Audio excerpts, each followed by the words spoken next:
there, very good evening and welcome to the news tonight. I'm Tracy Shilshi, and in the next 30 minutes I'll be getting you the day's top stories, starting with the headlines. Tata Sons appoints Tata Consultancy Services Chief Executive Natarajan Chandrashekaran as its new chairman. Appointment comes nearly 3 months after Cyrus Mistry was unexpectedly removed.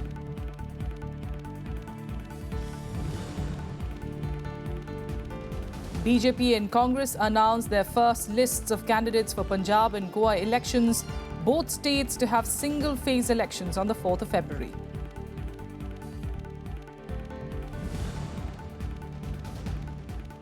On a day when the PMO seeks report from Home Ministry of BSF Jawan's videos alleging bad food on LOC, a CISF constable kills 4 colleagues in Aurangabad.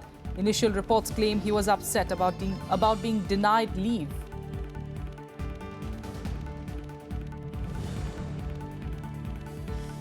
Second Scorpion-class submarine Khanderi is launched at the Mazgaon Dock in Mumbai. Submarine to undergo rigorous tests and trials till December 2017.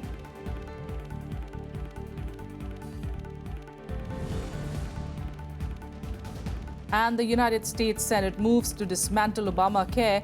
51 to 48 vote puts the resolution in the House of Representatives that will decide on it this week.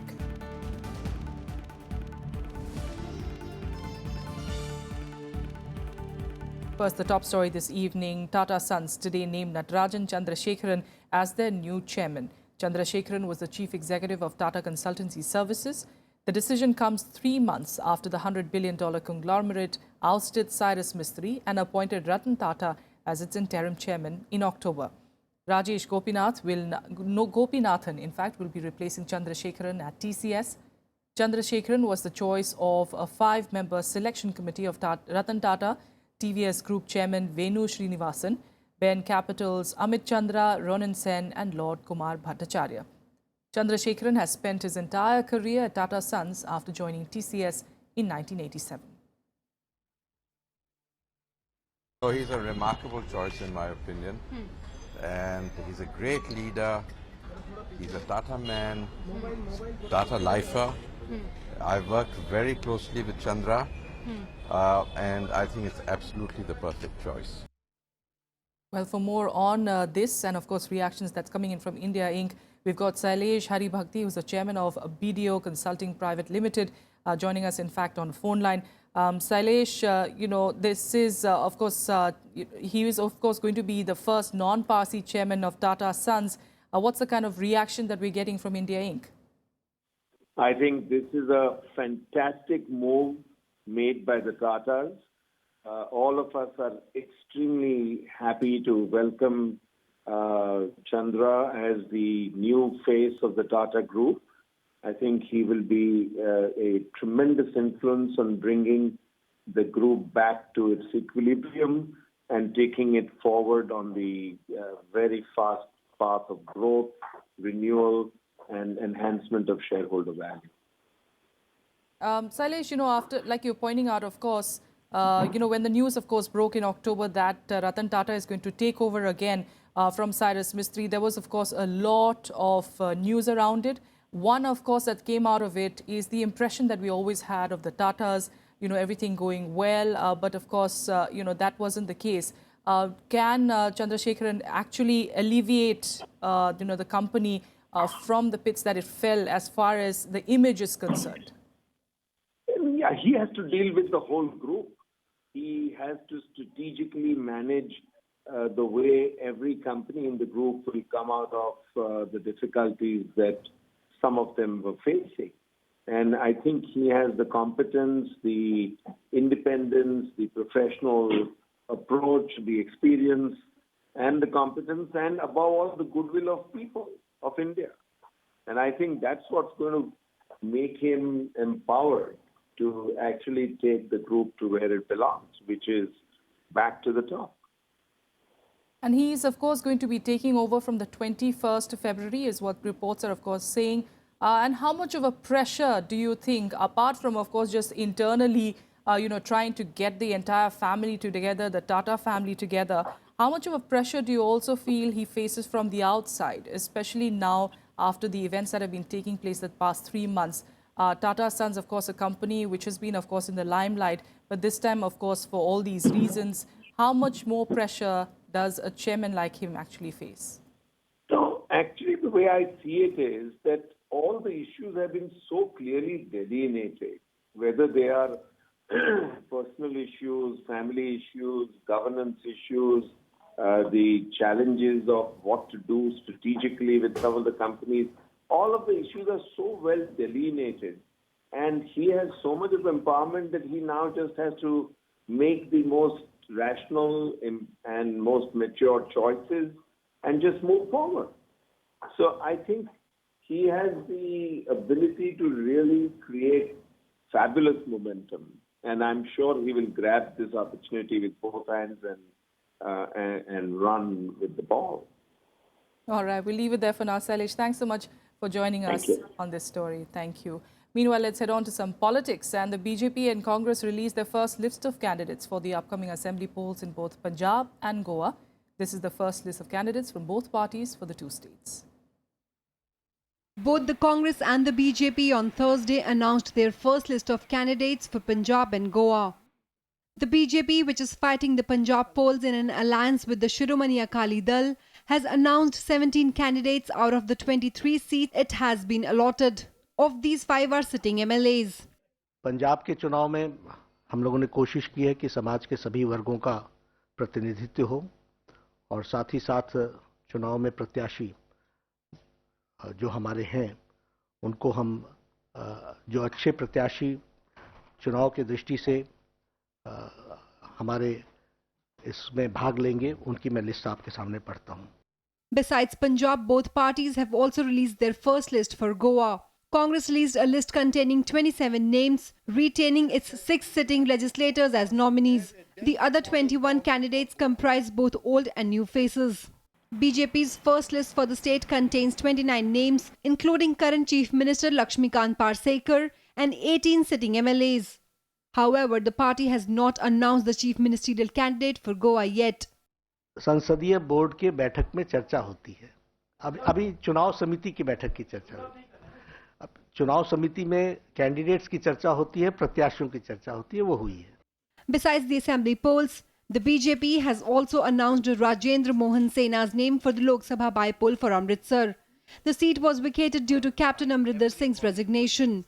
With Pranav Goswami and Vishal Daya, Bureau Report, Rajya Sabha TV. Vishal Daya, in fact, joining us now on the phone line from the capital. Vishal, first of all, Navjot Singh Sidhu meeting Rahul Gandhi. What do we make of that? Well, quite significant, Tracy, because this is a moment which had been, the Congress has been waiting for quite a while now. In fact, Navjot Singh Sidhu was supposed to join the Congress in the first week of the new year, but that did not materialize because before joining the party, he wanted to have a one-on-one with the Congress Vice President Rahul Gandhi, and that was not possible since Rahul was out of country on a leave for at least a week.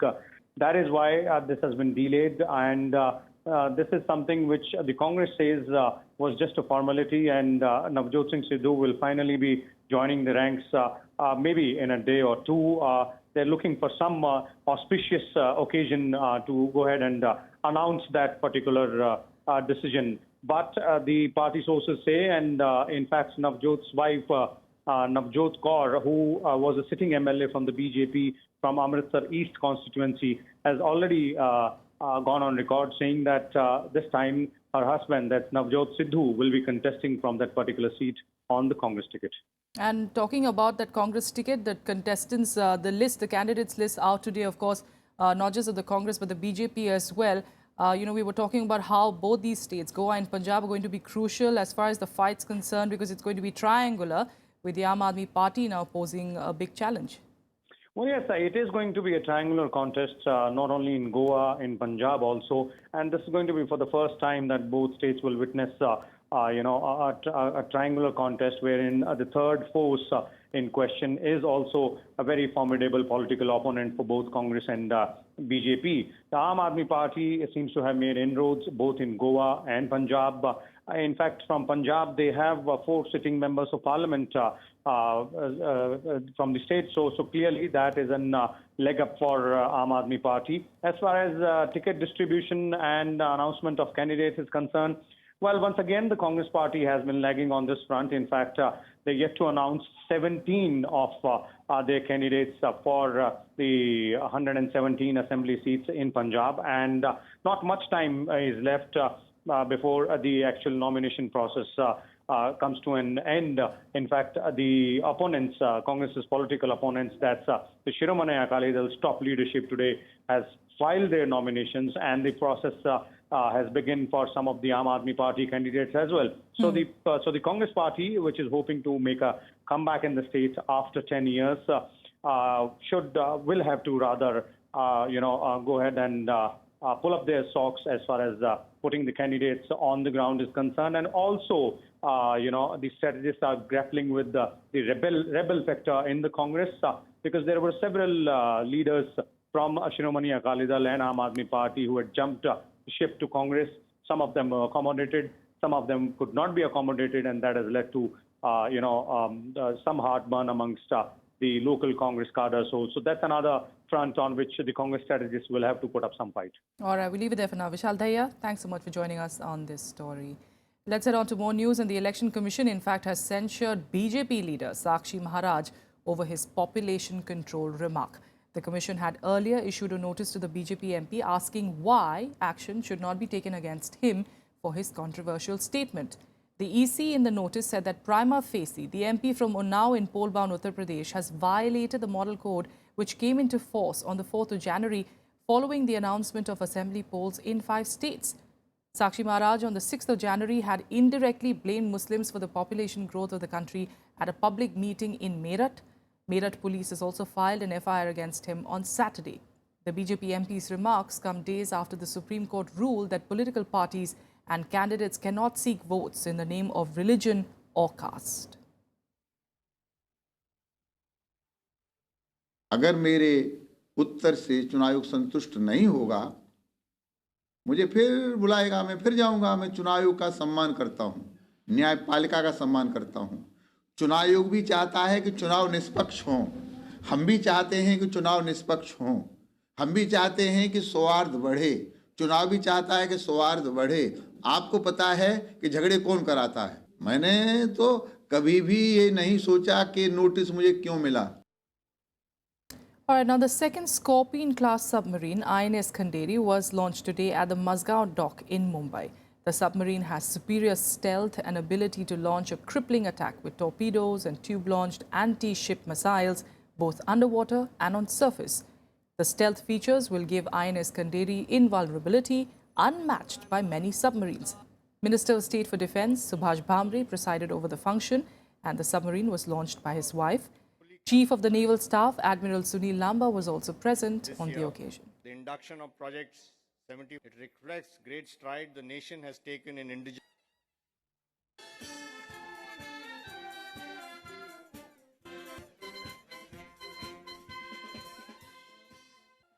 Consumer Price Index or retail inflation eased to 3.41% in December 2016 from the 3.63% in the previous month. Of this, rural inflation stood at 3.83% and urban inflation was at 2.90%. Industrial production also grew at 5.7% in November 2016 against contraction of 3.4% in the same month in 2015. The growth rates for the mining, manufacturing and electricity sectors for the month of November 2016 stand at 3.9%, 5.5% and 8.9% respectively.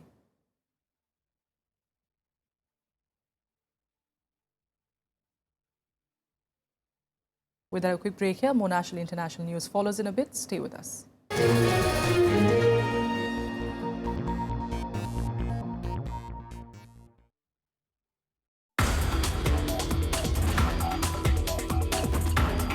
We have a group at our institute which is trying to understand how do stem cells contribute to wound healing and repair.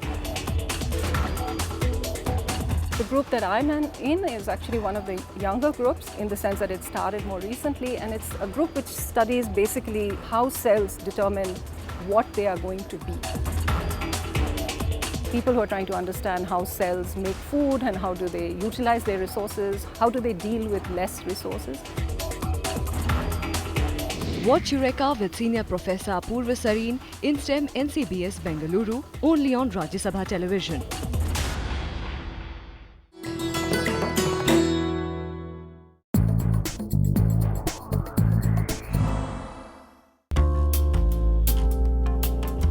From cowries to metal pieces,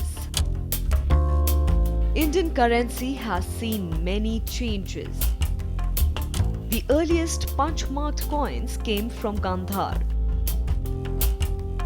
The East India Company at the turn of the 19th century also minted its own coins. The Indo-Greek coins come from a colony left behind by Alexander. They depict the golden rule of the Guptas, with embossed human portraits and matrimonial alliances like Chandragupta Maurya's wedding with Seleucus I Nicator's daughter.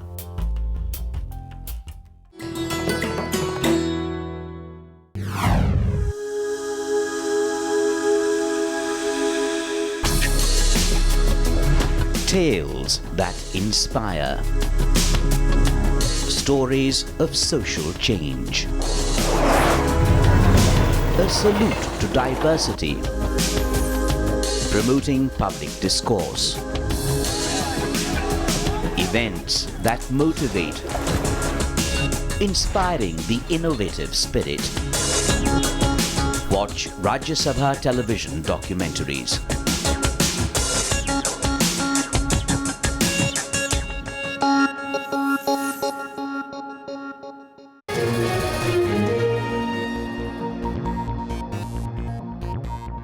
Welcome back. Let's get you more national news. And a Central Industrial Security Force or CISF constable today opened fire and killed 4 colleagues in Bihar. The shooting took place around 12:30 a.m. at a thermal power station in Aurangabad, around 120 kilometers from Patna, where the men were posted. Police say that the arrested constable Balveer Singh, who was on duty at the Nabinagar Power Generation Company Limited, was upset at being denied leave. Following a dispute, he had opened fire at his senior colleagues from his INSAS service rifle before he was overpowered. Balveer Singh is from Aligarh in Uttar Pradesh. He had returned after a 2-month yoga course. The CISF has set up a court of inquiry into the incident. जो अभियुक्त है उसे गिरफ्तार कर लिया गया है, उसके इंसास राइफल को भी हम लोग जब्त कर लिए हैं। आगे पुलिस अपना इन्वेस्टिगेशन कर रही है। ये सब जांच का विषय है। कुछ इंटरनल सीआईएसएफ भी करेंगे, कुछ हम लोग इंटरनल जो है हत्या के बिंदु पर हम लोग जांच कर रहे हैं। And this came on a day when the Prime Minister's office today took note of the controversy over a Border Security Force Jawan's videos alleging bad food for troops at the LOC and a sought a report from the Home Ministry. BSF Constable Tej Bahadur Yadav put out 4 videos earlier this week in which he alleges that troops are served watery, unseasoned dal and burnt rotis. He also talked about how soldiers stand for hours in icy conditions and often go to bed on an empty stomach. In fact, in another video posted on social media today, a CRPF personnel has asked the Prime Minister to look into the pressures of the CRPF, saying that unlike the army, they get no pension and are deployed anywhere on any occasion. A PIL has been filed in Delhi High Court drawing its attention to such videos. Already खाने पीने में कुछ और भी कदम उठाना चाहिए, वो प्रक्रिया भी शुरू कर दिया और कोई ऐसा घटना ना हो उसके लिए भी सुनिश्चित करने के लिए कमेटियां जो बनाना है ऑफिसर्स के लेवल में, फोर्सेस के लेवल में, वो भी पूरा कर रहे हैं। तो कभी पाई गई है आप सर मानते हैं कि जो जवानों को खाना दिया जा रहा था वो सही खुराक नहीं? हर चीज का अपडेट होते रहना जरूरी होता है। कोई भी काम, कोई भी कार्यक्रम का अपडेट होते रहना चाहिए और हम लोग इसका बहुत ही करीब से जायजा ले। And here are more updates from across the country in Nationwide. After a strong warning by External Affairs Minister Sushma Swaraj, e-business company Amazon dropped its Indian flag-themed doormats from its Canadian website. Swaraj had on Twitter asked Amazon to apologize unconditionally and withdraw all products insulting the Indian flag, or Amazon officials would not be granted Indian visas.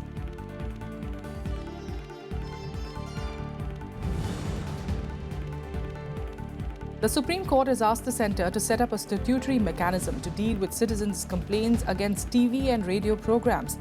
A bench comprising Chief Justice J.S. Khehar and Justice D.Y. Chandrachud asked the INB Ministry to use the power under Section 22 of the Cable Television Networks Regulation Act.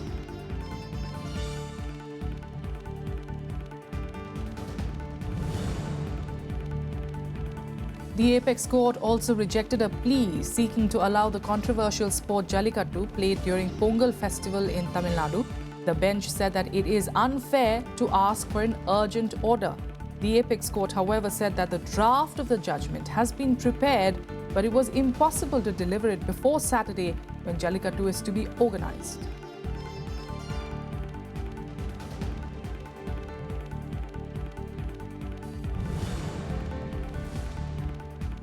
The northern plains are in the grip of a piercing cold wave. The minimum temperature in many places in Punjab and Haryana has dipped below freezing point. The national capital recorded minimum temperatures of 3.4 degrees Celsius, 4 notches below the season's average. Meanwhile, Jammu and Kashmir shivered at -5 degrees Celsius on Thursday, and Leh region froze at -17.7 degrees overnight.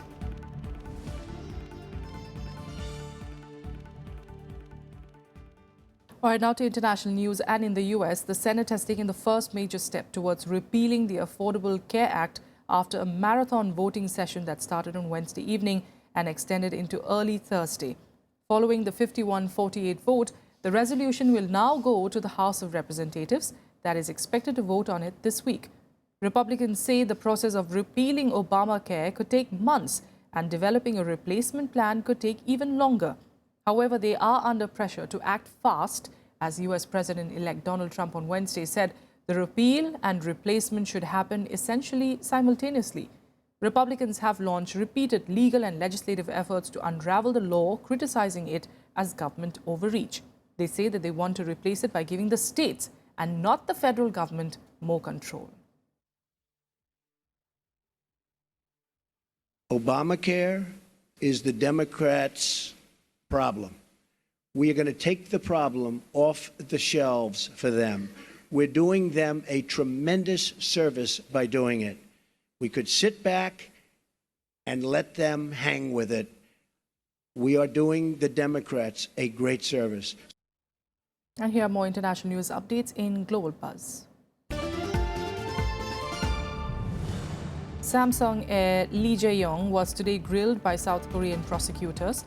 He is a criminal suspect in the corruption scandal engulfing impeached President Park Geun-hye. Lee is being questioned in connection to allegations of bribery and also accused of committing perjury during a parliamentary hearing last month. Lee is the chairman of the Samsung Electronics Company and the son of Samsung Group chairman.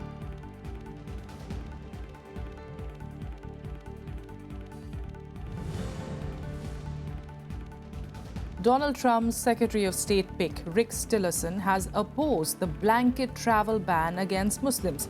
He has also asserted that the US must win the war against Islamic terrorists, not just on the battlefield, but in the war of ideas as well. President-elect Donald Trump had vowed to temporarily ban Muslim travel and immigration to the country after a wave of terrorist attacks carried out or inspired by the Islamic State took place in Europe and the US.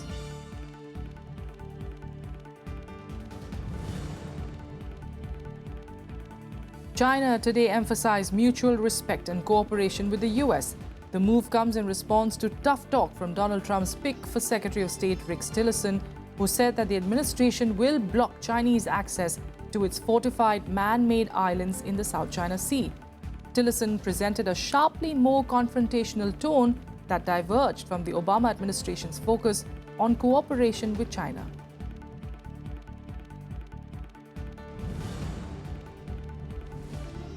Saudi Arabia has increased India's annual Hajj quota from 136,000 to 170,000. This is the biggest such expansion in the last 29 years. An agreement to this regard was inked by Minister of State for Minority Affairs Mukhtar Abbas Naqvi with the Saudi Arabia's Hajj and Umrah Minister at Jeddah. The expansion will be effective from the current year.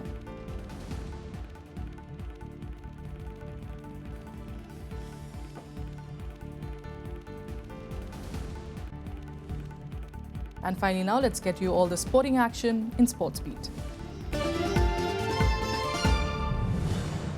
Indian hockey team captain PR Srijesh has become a member of the International Hockey Federation Athletes Committee. Srijesh was appointed following the vacancy created after former chairman, Germany's Michael Green, was elected to the FIH Executive Board in November 2016.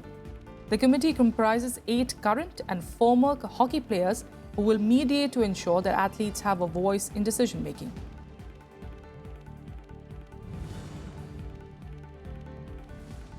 Yuki Bhamri inched closer to the Australian Open singles main draw after beating Serbia's Peja Kristin 6-3, 6-4 in the second round.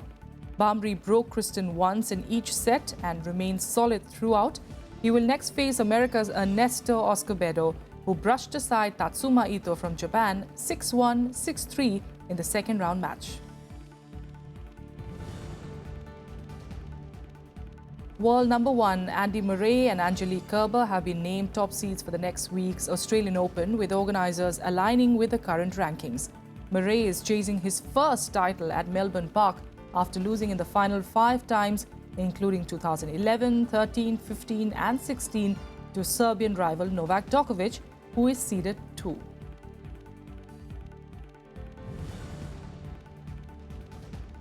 Lionel Messi's third goal from a free kick secured Barcelona's place in the quarterfinals of the Copa del Rey, as the holders in fact beat Athletic Bilbao 3-1 to edge through 4-3 on aggregate on Wednesday.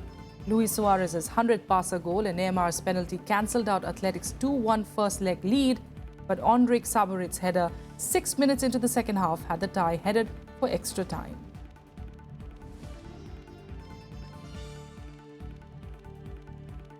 And that's all we have for you on the news tonight. Thanks so much for joining us.